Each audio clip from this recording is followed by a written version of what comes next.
بسم اللہ الرحمن الرحیم۔ السلام علیکم۔ ایام فاطمیہ کے حوالے سے سیدہ فاطمہ زہرا سلام اللہ علیہا کی مظلومانہ شہادت کے بارے میں آج کچھ بتانا مقصود ہے۔ سیدہ فاطمہ زہرا کی شہادت کے حوالے سے مرزا محمد علی جہلمی اور مولانا اسحاق مرحوم اور دیگر اہل سنت طاہر القادری اور دیگر اہل سنت علماء یہ کہتے ہیں کہ جی ایسا کچھ بھی نہیں ہے، ایسا کوئی واقعہ رونما ہی نہیں ہوا ہے، ایسا کوئی واقعہ پیش ہی نہیں آیا ہے، اور وہ خلیفہ اور خلیفہ کے معتمد کی بڑی وکالت کرتے ہیں اور وہ کہتے ہیں کہ جی ایسا کوئی واقعہ پیش ہی نہیں آیا، یہ صرف ایک شیعہ راوی ہے، اس نے یہ بیان کیا ہوا ہے اور یہ صرف شیعہ کتابوں میں ہے، اور اس ایک راوی سے یعنی سلیم بن قیس الہلالی کی جو کتاب ہے اس کے حوالے سے جو ہے نا آگے تمام کتابوں میں یہ بیان ہوا ہے۔ یہ بات بالکل جھوٹ ہے، بالکل غلط ہے، بے سروپا بات ہے۔ ہم شیعہ کسی کتاب کا ذکر ہی نہیں کرتے، کسی شیعہ کتاب کا ہم ذکر نہیں کریں گے۔ اہل سنت کی مستند کتابیں بھری پڑی ہیں ان واقعات سے کہ جو سیدہ فاطمہ زہرا سلام اللہ علیہا کی شہادت کے حوالے سے واقع ہوئے ہیں۔ میں آج چند ایک کتابوں کے حوالے آپ کی خدمت میں پیش کرتا ہوں اور ان کتابوں کی اصل کتاب کی پکچر بنا کر آپ کو بھجواؤں گا تاکہ خود آپ اپنی آنکھوں سے دیکھ سکیں۔ ان میں جو پہلی کتاب ہے وہ ازالۃ الخفا عن خلافت الخلفاء، یہ شاہ ولی اللہ محدث دہلوی کی کتاب ہے۔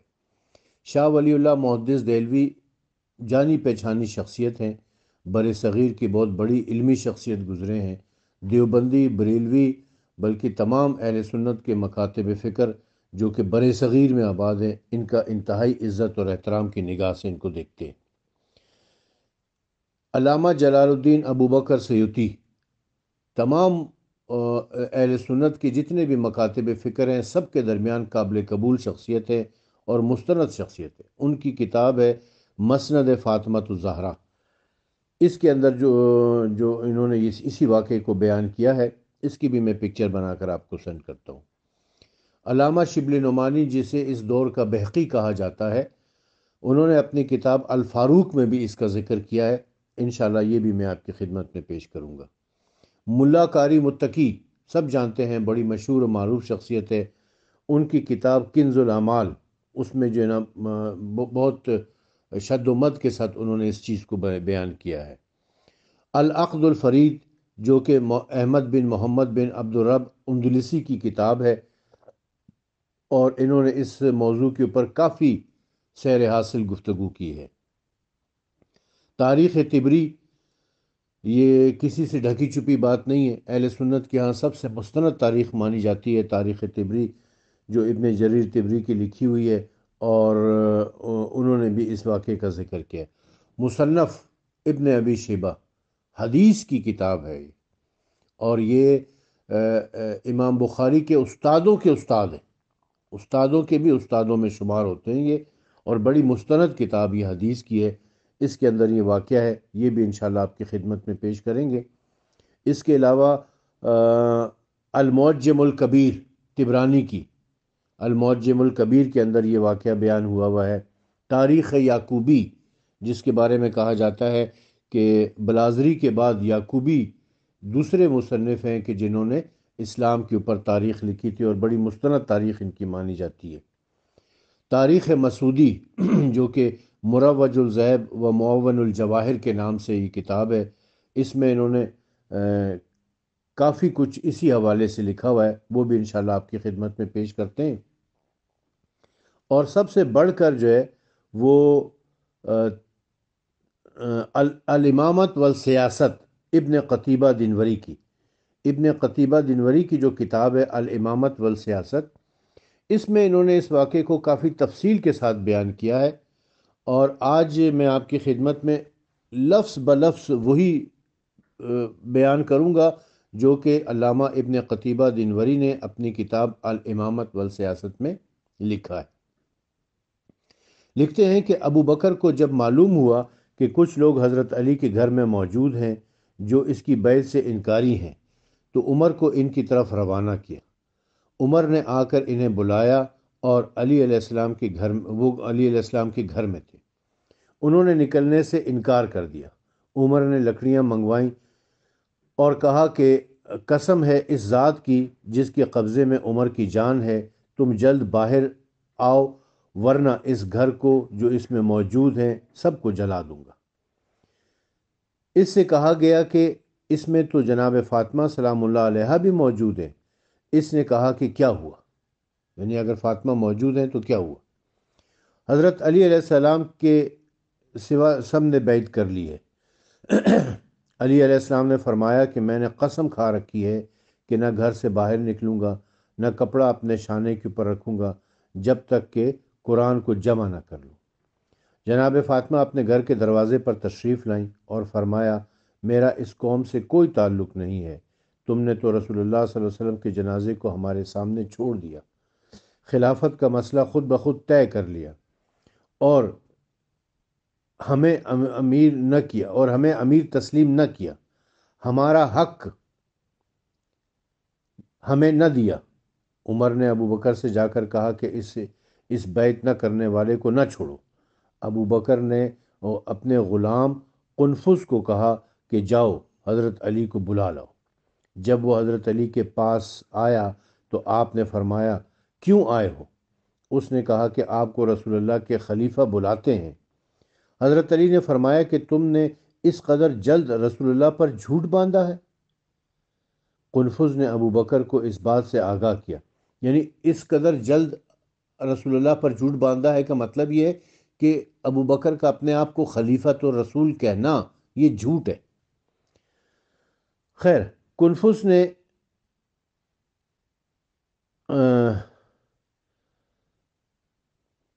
نے ابو بکر کو اس بات سے آگاہ کیا۔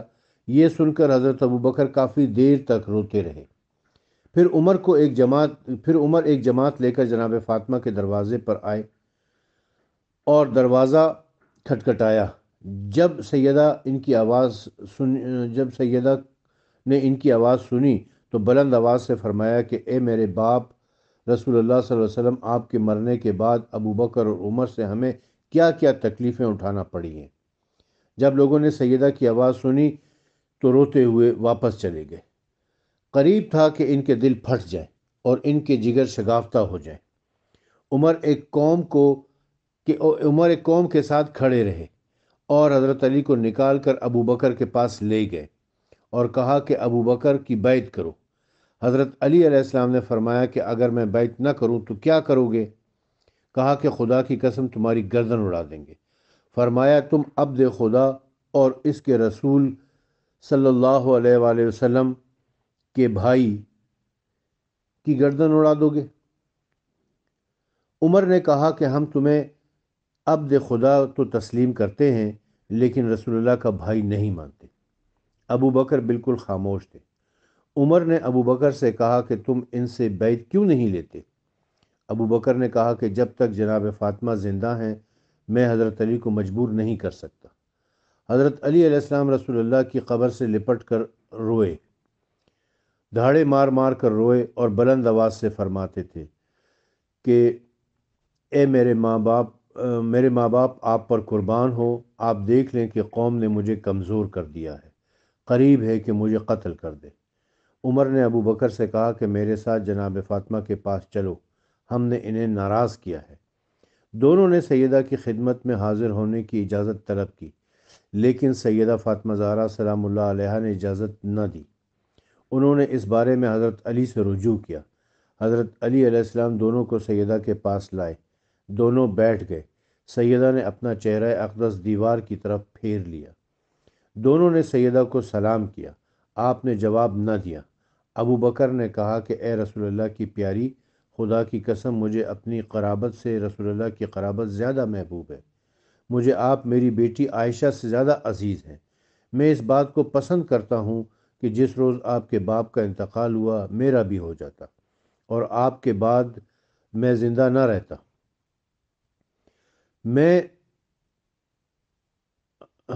میں آپ کو، آپ کی فضیلت کو فوراً آپ کی شرافت کو جانتا ہوں اور آپ کی شرافت کو جانتا ہوں۔ میں نے آپ کا حق اور میراث اس لیے نہیں دیا کہ میں نے رسول اللہ صلی اللہ علیہ وآلہ وسلم کو فرماتے ہوئے سنا کہ ہم کسی کو وارث نہیں بناتے، جو کچھ چھوڑتے ہیں وہ صدقہ ہوتا ہے۔ سیدہ نے فرمایا کہ میں تم دونوں کو رسول اللہ کی ایک حدیث سناتی ہوں جس کو تم جانتے ہو، کیا تم اس پر عمل کرو گے؟ دونوں نے عرض کیا کیوں نہیں؟ فرمایا میں تمہیں خدا کی قسم دے کر پوچھتی ہوں کہ تم نے رسول اللہ صلی اللہ علیہ وآلہ وسلم کو فرماتے سنا تھا کہ فاطمہ کی رضامندی میری رضامندی ہے اور اس کے ناراض ہونا میرا ناراض ہونا ہے۔ جس نے فاطمہ کو دوست رکھا اس نے مجھے دوست رکھا، جس نے فاطمہ کو راضی کیا اس نے مجھے راضی کیا، جس نے فاطمہ کو ناراض کیا اس نے مجھے ناراض کیا۔ انہوں نے کہا کہ ہم نے اس حدیث کو رسول اللہ صلی اللہ علیہ وآلہ وسلم سے سنا ہے۔ تو سیدہ نے فرمایا کہ اللہ تعالیٰ اور اس کے فرشتوں کو گواہ کر کر کہتی ہوں کہ تم نے مجھے ناراض کیا ہے، راضی نہیں کیا ہے۔ جب میں نبی سے ملوں گی تو تمہاری ان سے شکایت کروں گی۔ ابو بکر نے کہا کہ اے فاطمہ، میں اللہ کی ناراضگی اور آپ کی ناراضگی سے خدا کی پناہ مانگتا ہوں۔ پھر ابو بکر پھوٹ پھوٹ کر رونے لگے، قریب تھا کہ ان کی جان نکل جائے، اور سیدہ فرماتی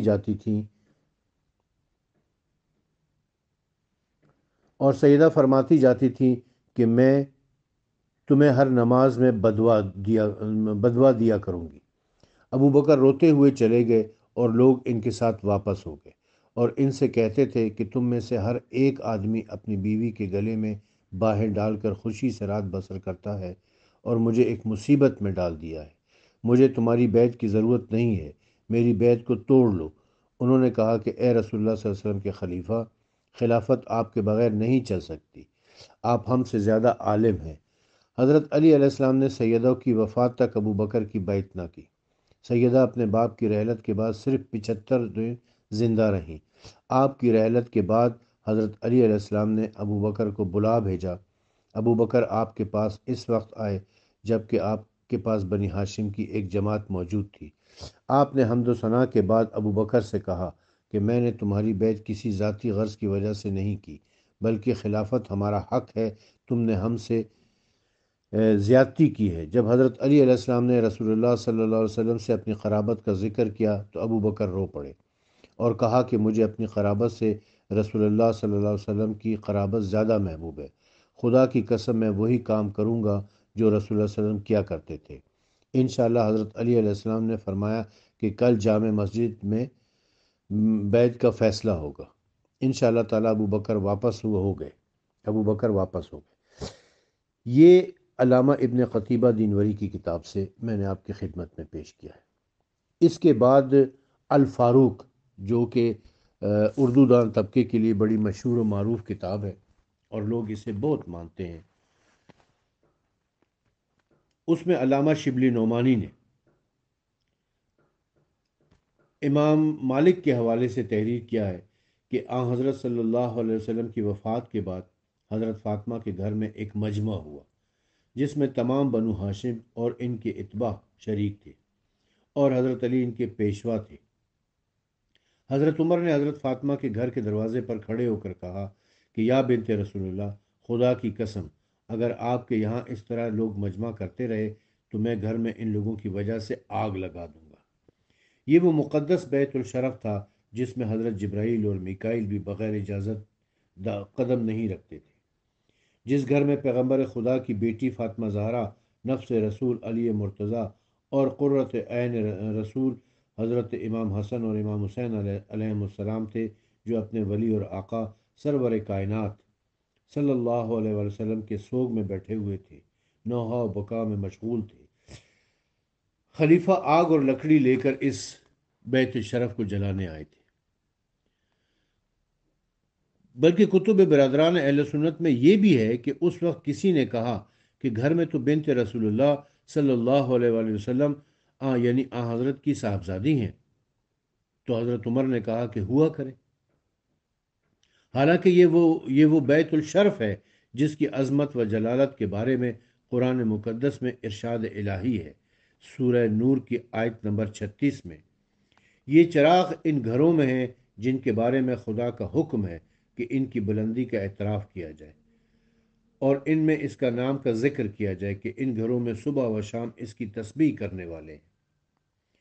علامہ جلال الدین ابو بکر سیوطی روایت کرتے ہیں کہ یہ انبیاء کے گھر مراد ہے، کہ اس آیت میں ان گھروں سے مراد انبیاء کے گھر ہے۔ جناب علی علیہ السلام اور فاطمہ زہرا کا گھر بھی ان میں شامل ہے، بلکہ یہ سب سے افضل ہے۔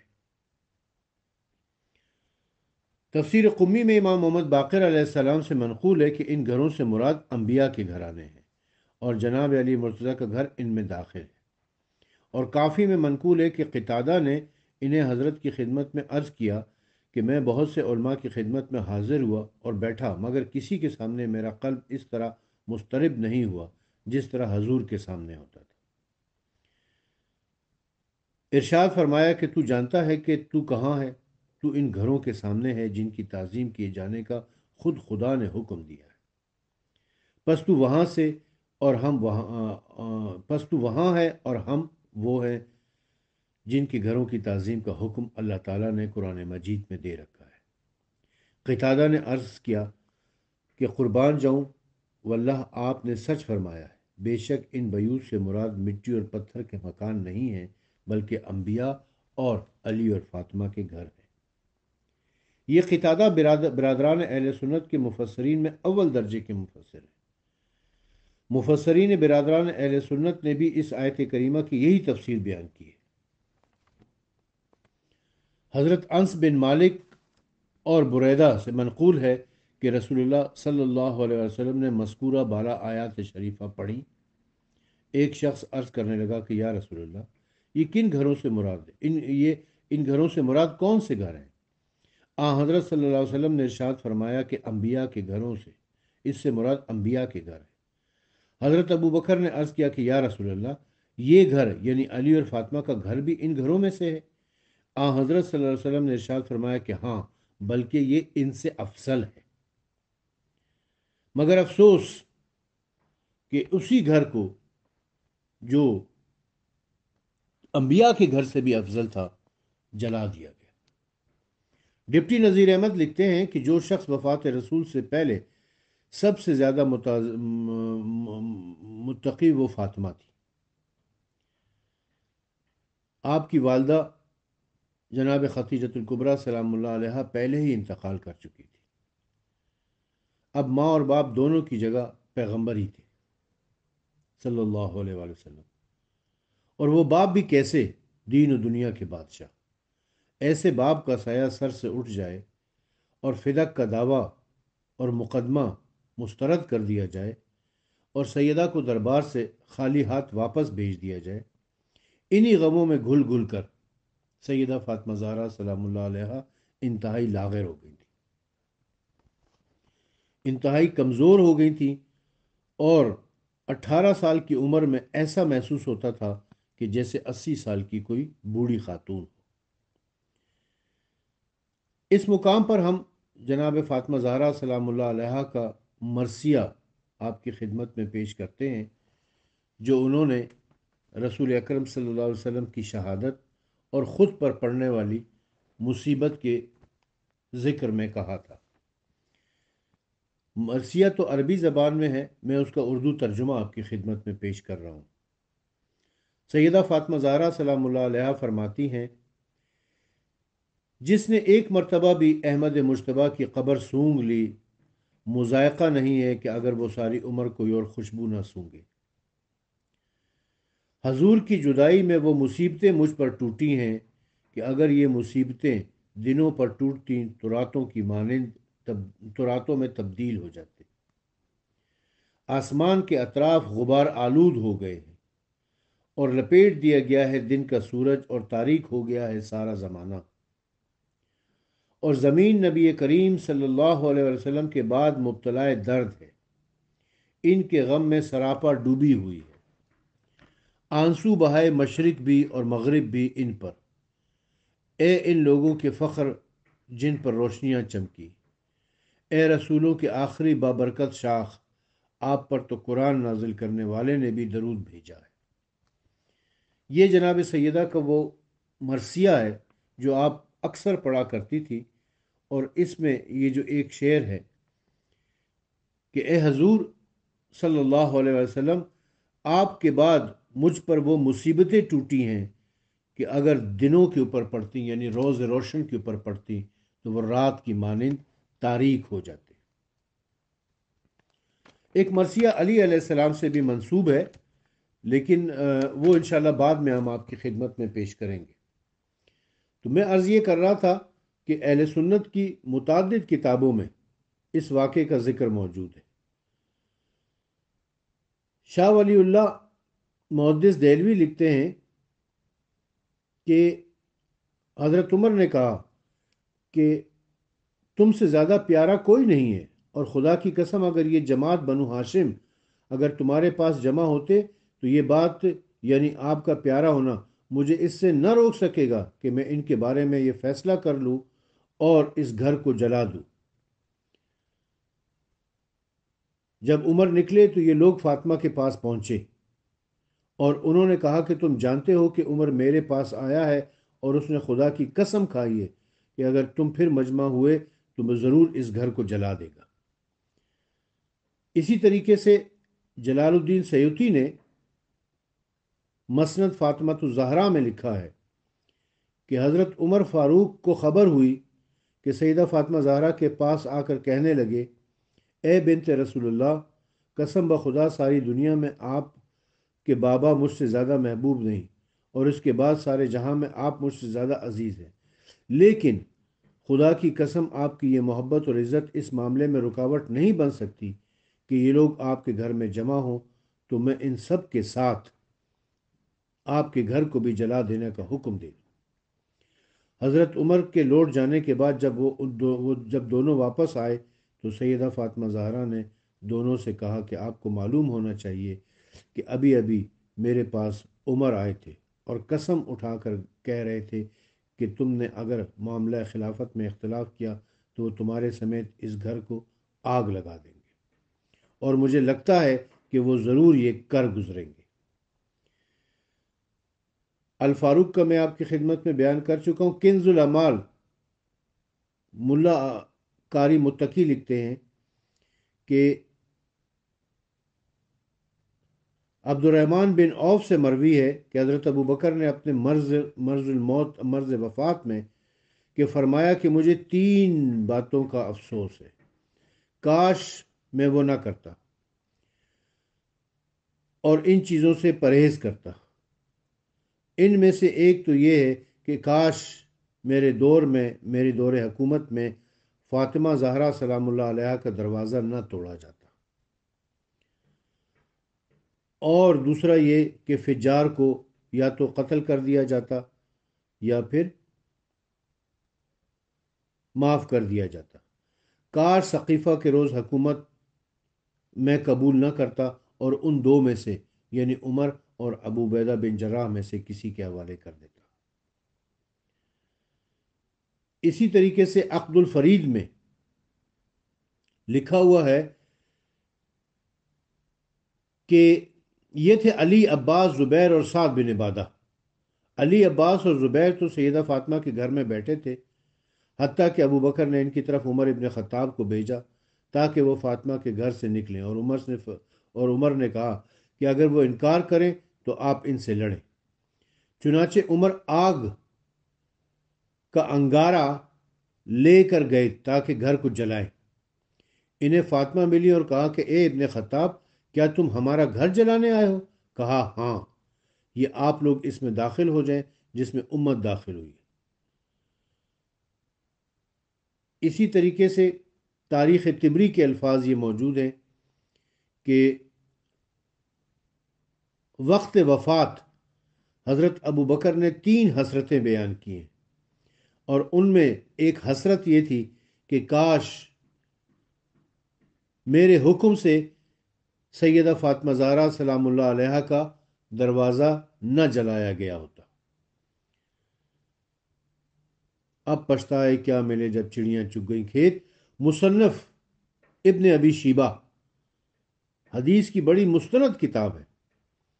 اس میں یہ روایت موجود ہے کہ حضرت زید بن اسلم اپنے والد سے روایت کرتے ہیں کہ نبی کریم صلی اللہ علیہ وسلم کی وفات کے بعد حضرت ابو بکر کی بیعت کی گئی تو حضرت علی، حضرت زبیر رسول اللہ کی بیٹی فاطمہ زہرا کے پاس آنے جانے لگے اور ان سے مشاورت کرنے لگے اور اپنے معاملہ خلافت میں ان سے تقاضا کرنے لگے۔ پس جب یہ بات حضرت عمر ابن خطاب کو پہنچی تو آپ نکل کھڑے ہوئے، یہاں تک کہ آپ حضرت فاطمہ کے ہاں داخل ہوئے اور فرمایا، اے رسول اللہ کی بیٹی، خدا کی قسم تمام مخلوق میں ہمیں تمہارے والد سے زیادہ کوئی محبوب نہیں، اور آپ کے بعد والد کے بعد ہمیں آپ سب سے زیادہ محبوب ہے۔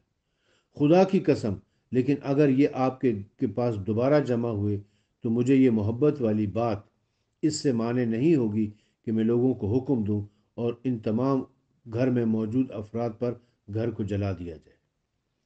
راوی کہتے ہیں پس جب حضرت عمر باہر چلے گئے تو یہ حضرات بی بی فاطمہ زہرا سلام اللہ علیہا کے پاس آئے۔ حضرت فاطمہ نے فرمایا کہ تمہیں معلوم ہے کہ عمر میرے پاس آئے تھے اور انہوں نے خدا کی قسم کھا کر کہا کہ اگر تم لوگ دوبارہ جمع ہوئے تو میں ضرور بالضرور تمہیں جلا دیں گے، اور خدا کی قسم حضرت عمر نے جو کہا ہے وہ اسے ضرور پورا کریں گے،